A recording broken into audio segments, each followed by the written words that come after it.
Bismillahirrahmanirrahim. Assalamualaikum warahmatullahi wabarakatuh.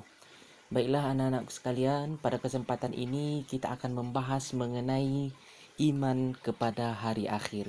Sebelum kita lebih dalam membahasnya, maka terlebih dahulu kita harus paham apa makna iman yang sesungguhnya.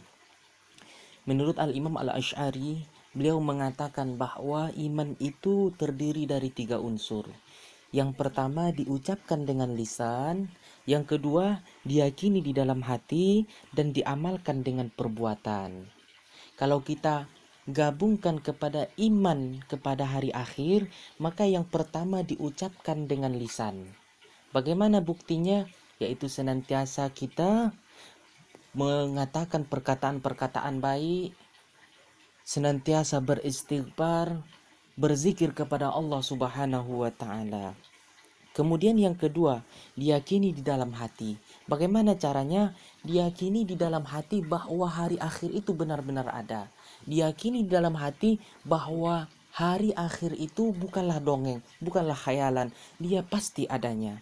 Kemudian diamalkan dengan perbuatan. Dengan cara apa? Yaitu senantiasa melaksanakan perintah Allah dan menjauhi segala larangan Allah. Intinya apa? Terus bertakwa kepada Allah. Ittaqillaha haitsuma kunta. Bertakwalah kamu kepada Allah dimanapun kamu berada. Kemudian anak-anak sekalian, kita masuk kepada dalil tentang hari akhir. Allah Subhanahu wa taala mengatakan di dalam Al-Qur'an, wa anna sa'ata atiyatul la raiba fiha wa anna Allah yab'atsu man fil qubur. Dan sesungguhnya hari kiamat itu pasti datang. Tidak ada keraguan sedikit pun. Dan bahwasanya manusia akan dibangkitkan dari dalam kuburnya. Dari ayat ini jelas kepada kita ada 2 pesan. Yang pertama bahwa hari akhir itu pasti, bukan dongeng, bukan khayalan, pasti akan datang. Yang kedua, seluruh manusia akan dibangkitkan dari kuburnya. Ini adalah 2 poin yang terkandung di dalam firman Allah tersebut. Kemudian anak-anakku sekalian, kita masuk kepada hari kiamat di dalam Al-Quran.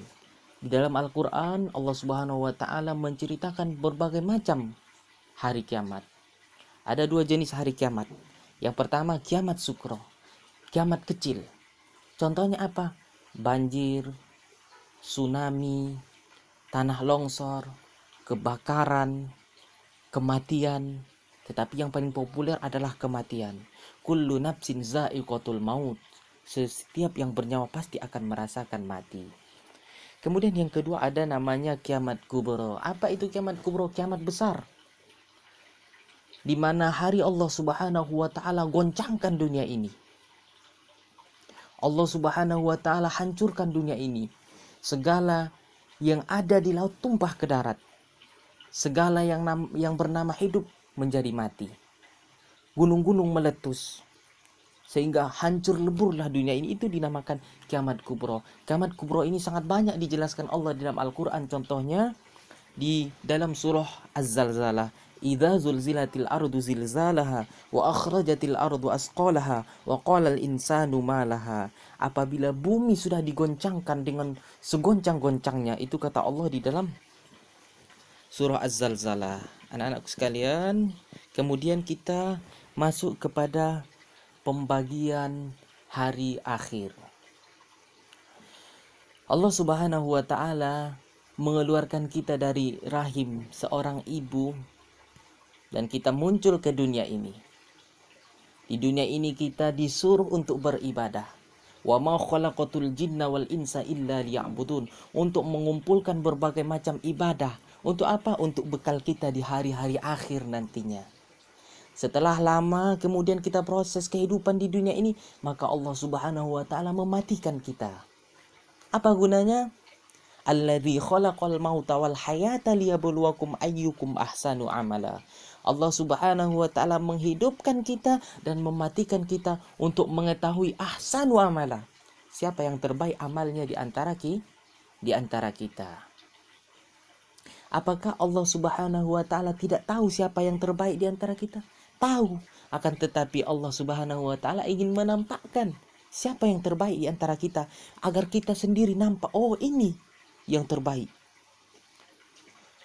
Adapun hari-hari akhir, setelah Allah Subhanahu wa taala mewafatkan kita, maka kita masuk ke dalam alam barzah.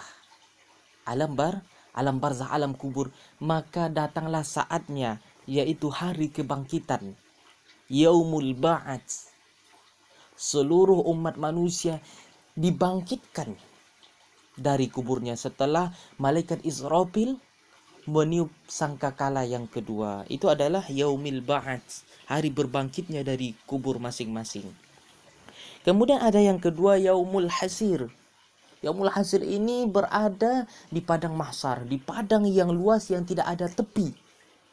Disitulah manusia dari Nabi Adam sampai manusia terakhir nanti berkumpul. Itu dinamakan Yaumul Hasyir. Kemudian Yaumul Hisab. Di hari ini Allah Subhanahu wa taala menampakkan catatan-catatan amal ibadah mereka. Catatan-catatan amal ibadah kita selama di dunia. Mana yang baik dan mana yang buruk. Kalau datangnya catatan amal itu dari kanan, sebelah kanan kita, maka itu adalah catatan amal baik kita lebih banyak daripada keburukan kita. Kalau dari kiri, maka amal buruk kita lebih banyak daripada amal baik kita. Itu adalah Yaumul Hisab. Kemudian Yaumul Mizan, hari pertimbangan. Disitulah ditimbangnya amal ibadah kita, ditimbang oleh Allah Subhanahu wa taala. Kemudian setelah kita ditimbang, maka kita melewati sirat. Sirat itu adalah jembatan. Siratal mustaqim, jembatan yang sangat kecil. Ada yang mengatakan kecilnya itu seperti rambut yang dibelah 7, tajamnya setajam mata pedang. Kan tetapi ada pendapat lain. Ibnu Qayyim al-Jauzi mengatakan bahwa jembatan itu jembatan yang mereng dan tajam. Apabila lewat dari situ, maka akan terpeleset, maka karena tajamnya maka luka-luka lah. Seperti itu kata Ibnu Qayyim al-Jauzi. Ini semua akan kita lewati, siapapun orangnya akan dilewati, tergantung mudah atau sulitnya tergantung kepada amal ibadahnya. Kalau selama di dunia amalnya banyak, maka dia akan mudah untuk melewati Siratal Mustaqim ini.